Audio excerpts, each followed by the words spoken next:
The soldier, months of howling, year 2. Thankfully, the damage had been mostly contained. Although the huge network of tunnels now clearly underneath district had been a pain, the Boulder folk seemed pretty happy to live there, amongst what had clearly been dead humans, or dead humanoids. Ruslana was immune to the pangs of sympathy when they tried to cut through pragmatism. The rock people's tunnels hadn't lasted the creaking, melting snow. Most of the superstructures hadn't. It was either this, or kick them out into the ridiculous whirling death that was going on above. So she had advised everyone to move into the tunnel complex, even temporary residents, which of course meant the 2 civilians and Binky. Binky had come quickly, as had Boleslava. But where their friend had gone, neither could say, or would say, and Ruslana chose not to grill them further.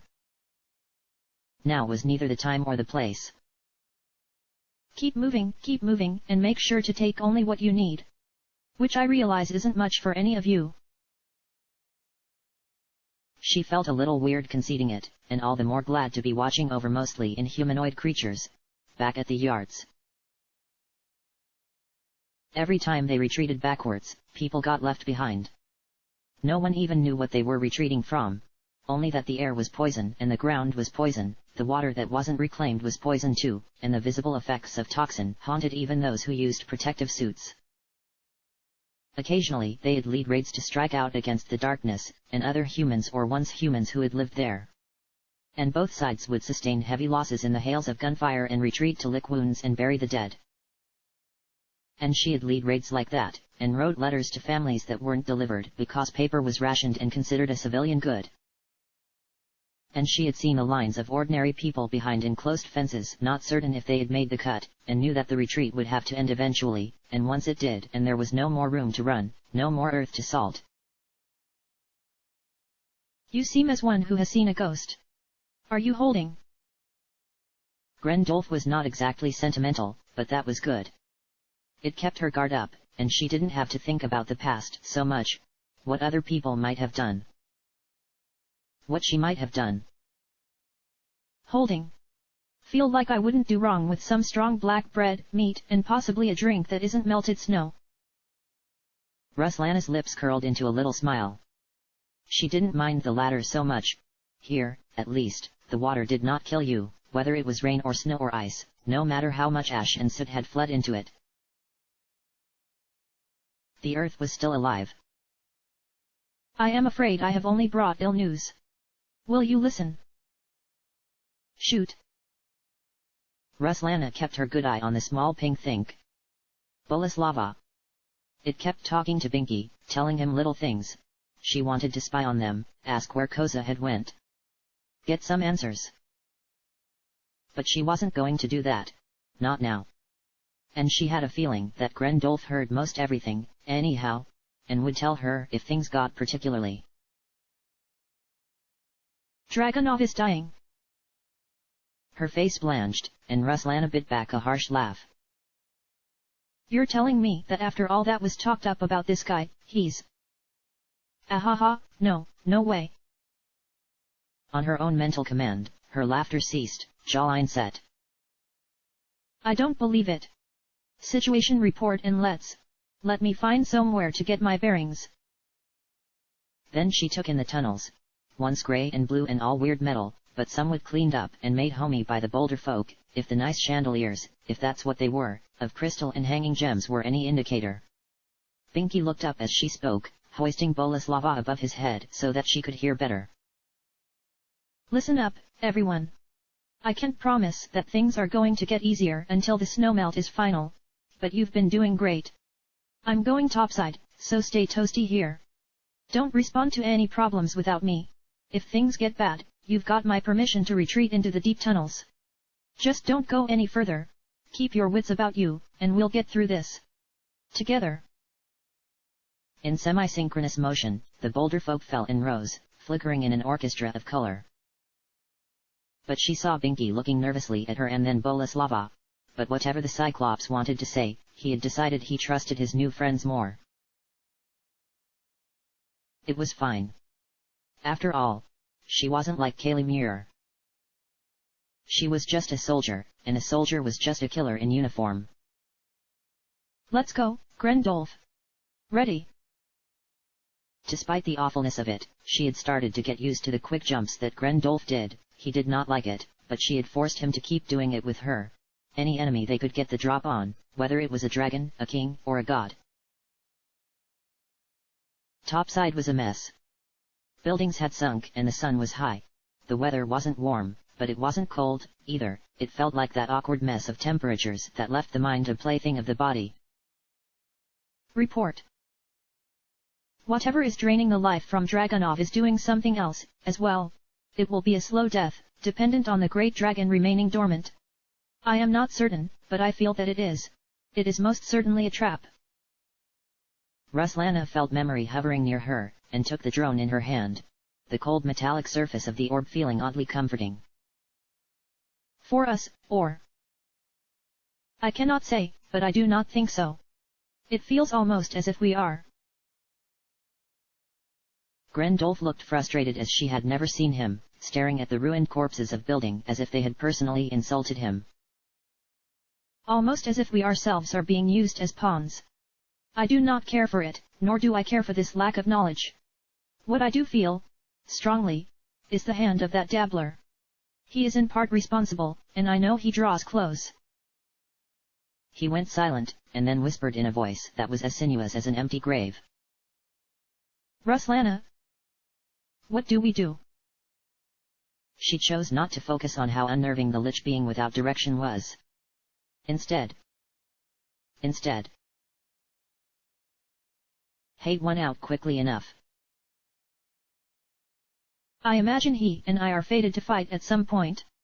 Better now than later. If I die, will you make sure to try to halt or reverse this corruption? You know it would be so, even if we had not crossed paths. Placing her hand against her heart, Ruslana shut her eye and tried very hard to feel something. Fury or courage or something that she could use to inspire him. And to inspire herself. But what she found was not what she sought. It was burning and cruel and it felt strange, but she held it close to her regardless. And like the weight of her rifle, it was comforting, in its own way. Right. Let's do this. She whispered, and they were upon the snow. Despite how ridiculous the skis might have looked, they let her travel fast. Even if the snowmelt was getting to the point that they wouldn't be useful, soon. Occasionally, the lich would appear at her side, watching. She hated his concern. They were partners in this, not friends. If he could just focus on the task at hand. It was upon the grey and ashen fields of snow that they came across Leopold. She had wanted to find him cackling, looking up at her with hate and rage in his eyes. The scent of blood still heavy enough about him that he'd be an easy target, easy prey, easy to murder so entirely that the memory of his name wasn't even kept. But... The old man looked ghostly and half-dead himself. He was staring up at the sky, unaware or uncaring to the great chunks of snow and the stinging pellets of ice whirling around them. Small welts had formed on his visible skin, but he either felt no pain or no longer cared. Indeed, he looked unfocused or as lost as she felt, and she could not feel pity for him, would not feel pity for him, but knew that the moment was nigh. He was leaning against his cane as heavily as he might a crutch, and his companions were not here. He did not seem to notice them, even though the distance could not have been more than. Ruslana's breath froze in her throat, and time seemed to slow to a crawl. She took aim. Her fingers dared not tremble. The pallor of his forehead was once slightly olivine, but had grown lighter from cold. Blood was visible under his skin, and his breath was visible in the air. She kept quiet, and breathed with the movement of her rifle. She could feel Grendolf's eyeless gaze boring into her. The lich quiet as death, neither judging, nor aiding her. It would be just, soon. She would avenge everything. There would be law. There would be. And then, Leopold smiled. Right at her, from across the snowdrifts. Distorted and hellish music drowned out the roaring and howling of the winds, smothering the natural sounds with the tunes of distant trumpets, loud and obnoxious as the roar of skin unfolding on itself. She could hear screaming, and reality itself protested the sound. Grew weak, choking, and died. Rising from the snowdrifts were once shapeless creatures, once as white and unformed as dough, now stained and mottled, some white and others ash-blackened and still others pulsating with strange colors that had no name, and their limbs were sharp and vicious and designed to do nothing but kill and. Ruslana pulled the trigger. The shot did not miss, and had never had any chance of missing. It stopped only moments out of the barrel however, twisting into a rotten medley of shapes and textures. Metal turned to wood, turned to flesh, turned to something green, and twisted and exploded upon the howling wind. Leopold chuckled and wiped his brow. I apologize, I was distracted. This time, let us do things properly. The howling whines stopped. Around them, tiny shards of ice froze in the air, growing and pulsating and turning to something sharper than any ice she had ever seen. No longer were they ice, that much she knew. The air spun with the whirling and beautifully glittering death about them, and Ruslana swore. Grendolf! Get out of here! She did not have to communicate the reason why, for on this level, they understood each other perfectly. The Lich nodded his head low in respect, and vanished in a crimson mist. Pity. It would do much to my station to permanently render death unto a Lich. Well, I shall settle for taking your other eye as a trophy, at least. Shall we? But Ruslana roared and charged through the hail, and for all his bravado Leopold stumbled back, for even stolen magic could not provide the old man confidence. I'm your opponent, old man. Face me. She could feel the tearing sensation of her skin, down to the bone. It hurt, but the hate she had found earlier burned stronger than any pain she felt, and Ruslana found it strangely invigorating. If she died now, she would know nothing else. She'd never have to think about failing Kaylee again. She'd never have to worry about protecting anyone else again. It'd be. And then the real world was upon her, and Leopold was near doubled up with laughter. Oh my, I can tell already that you feel death will be an end for you. How droll. He snapped his fingers, and the hellish lances tore through her entirely. She could feel her body almost separate from herself, tendons and limbs held together by just enough sinew that the vile man could look upon the mess that had been her and laugh. And Ruslana could feel his mindless servitors clustered around her, and spat and no spit would come, but she felt no sorrow. For even if that were the case, then she'd meet her friends again. There was nothing to fear. Ruslana tried to say as much, but her jaw was at such an angle it was impossible to talk. A pity, I imagined you would have some secret skill or something, but at the end of the day you are merely another grunt. And the Lich actually retreated at your order, I cannot believe it. Well, I will toy with you a bit longer, but your death will be soon enough. I am quite merciful, after all. Whistling to himself, Leopold hobbled over, pushing through and aside his minions despite the fact that they were just emanations of his will. He did not smile as he raised his cane, and the memories came flooding back to her. But his eyes danced with a happiness she had seen before, and even though it was more of a gurgle, she laughed. In the end, how powerless was he? That's quite enough. Shall we two end this? Ruslana felt life return to her. Not entirely her life, for whatever magic knit bone and flesh back together had taken something from someone else, but it felt amazing. Grendolf floated high above them, chuckling quietly. I'll take my brine from the mind of the dragons themselves, Lich. Your skull shall make a nice glass for wine.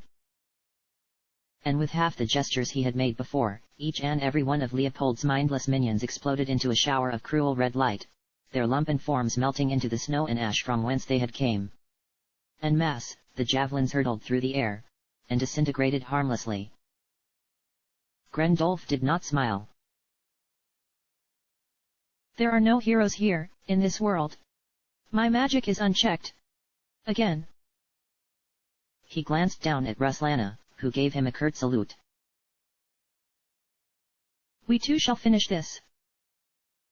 At once, the battlefield sunk into a chaos of projectile light and blasphemous hexes, the natural sky being drowned out by the green and red glows of magic that had been lost to times before time. Though Leopold had become much stronger, whenever he took his eyes off of Ruslana for a minute, first, his right leg was grazed and it didn't matter.